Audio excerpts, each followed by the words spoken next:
guys, welcome back to my channel. So today I'm going to be talking about all the horror books I read in February.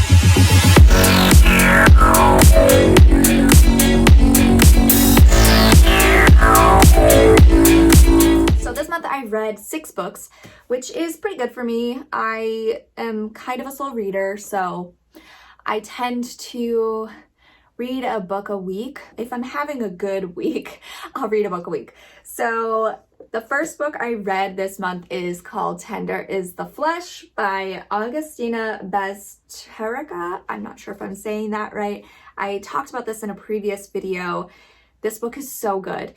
It is about a dystopian world where animal meat becomes poisonous and cannibalism becomes legalized.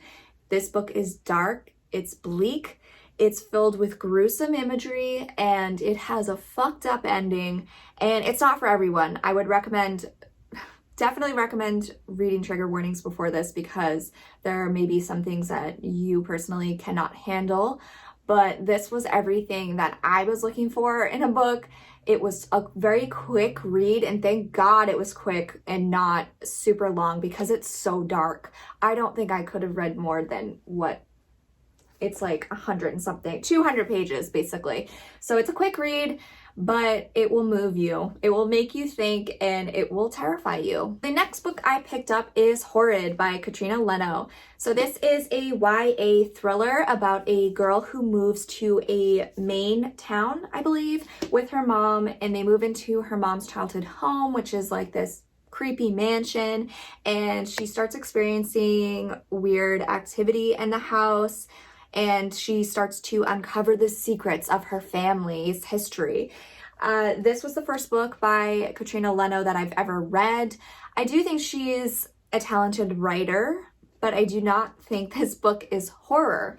Yes, I think there are horror elements to it, but it's like the last few pages, really. This was mostly, it felt more contemporary to me, and it focused more on this girl's life, adapting to her new school and new friends and dealing with the loss of her father and adjusting to this home life with her mom.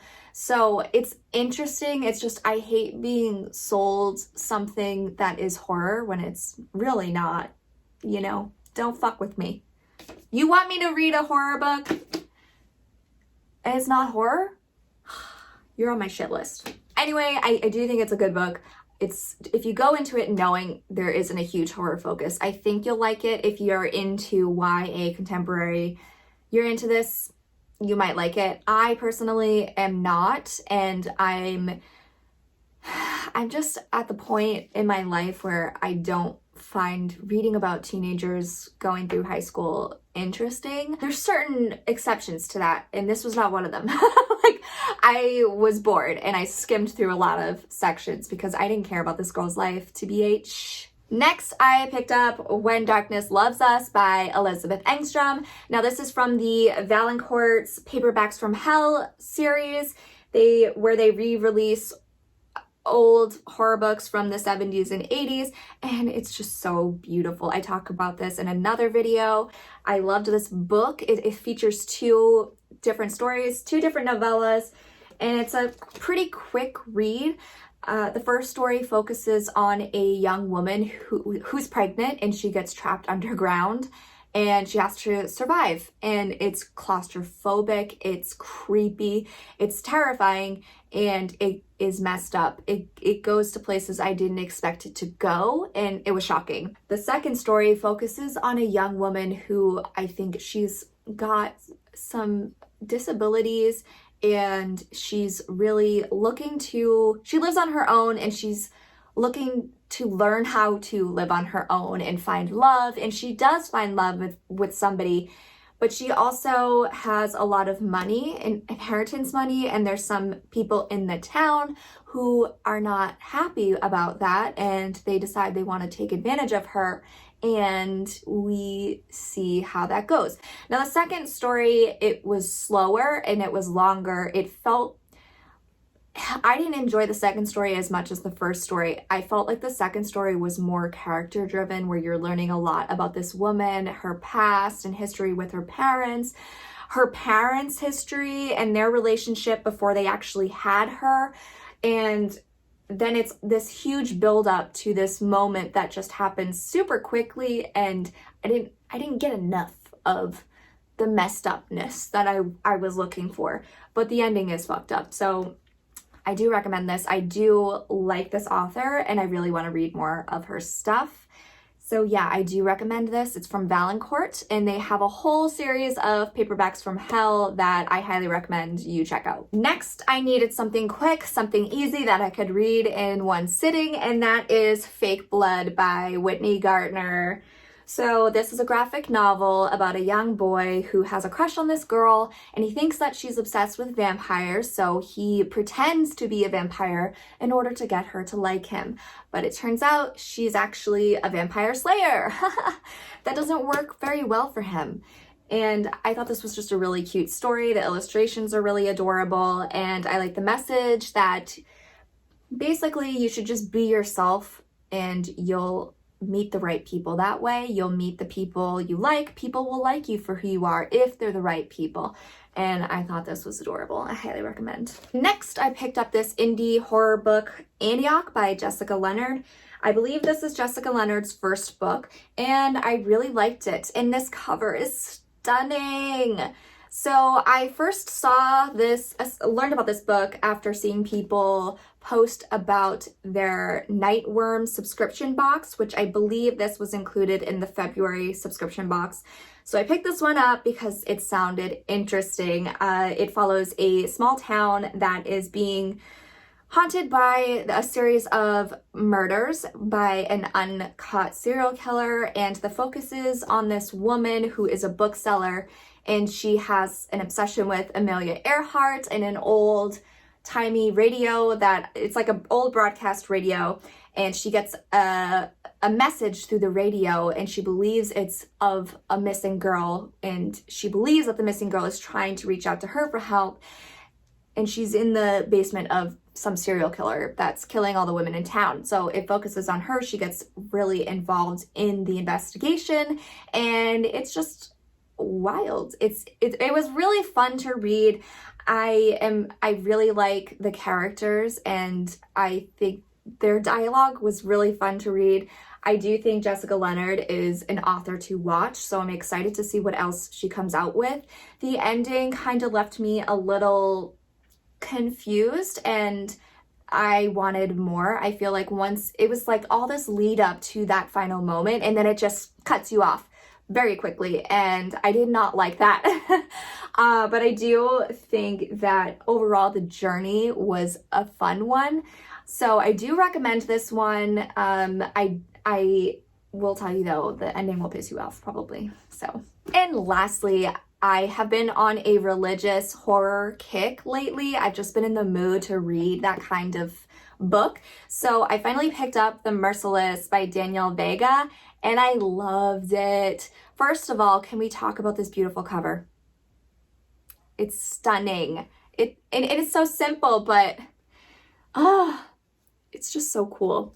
So this book was recommended to me by my friend Witchy Reads on Bookstagram.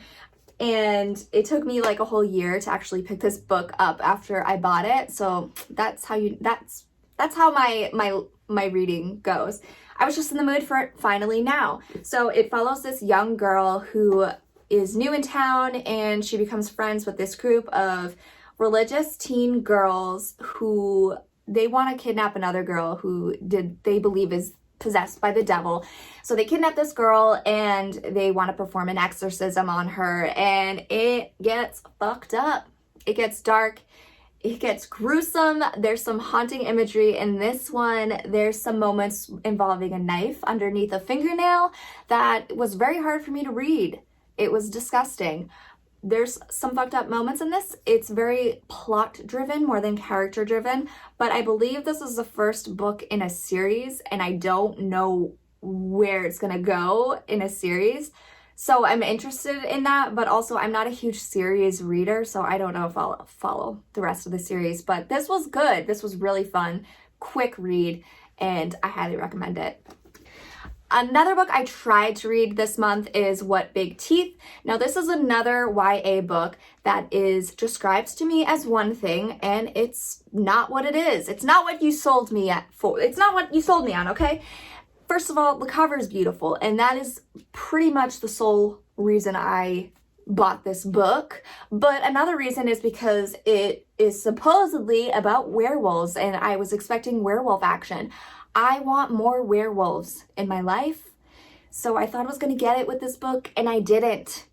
I read about 124 pages, and it just wasn't interesting me. And it's like 400 pages. I'm at the point where if you're not interesting me, I'm going to put you down, because there's so much other shit I got to read, and I actually want to read, and that's worth my attention. This just wasn't doing it for me. I think I'm too old for this shit. Basically, it's written for it's written for teenagers.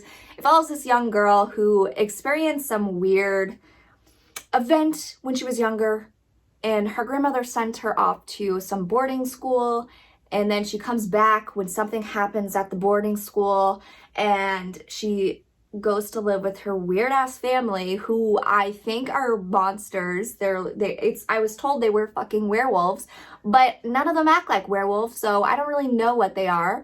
And shit just gets weirder from there and doesn't really make sense, and I just was annoyed as fuck. Okay, I was very annoyed, because this is not a werewolf book. So don't fucking tell me it's a werewolf book.